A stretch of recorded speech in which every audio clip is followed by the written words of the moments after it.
మా మమ్మీకి డాడీకి మా అన్నకి.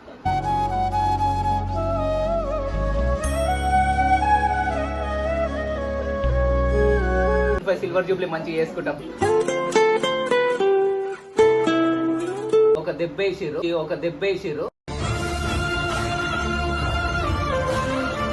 వాడు పక్కకే ఉండి ఇట్లా చేసి అంత లైట్ తీసుకోరా అబ్బాయి, అయిపోయింది. స్నేహం అంటే నవ్వుల్లోనే ఉంటదా, బాధలోనూ ఉంటేనే దోస్తులు అంటే బెస్ట్ ఫ్రెండ్ అని చెప్పేసి ఫిక్స్ అయిపోయినా నేను. ఇక సపోర్ట్ చేసుకుంటా అన్ని చేసుకుంటా వస్తుంది కాబట్టి సో టైం. నా ప్రేమ స్నేహ ప్రియమైన బంధం. ఒక ఆమె లవ్ చేసింది, నేను ఆమెను లవ్ చేయలే. మస్తు షేడ్స్ ఉన్నారా నీలా. అబ్బో కమలాసన్ థ్యాంక్స్ చెప్తున్నా.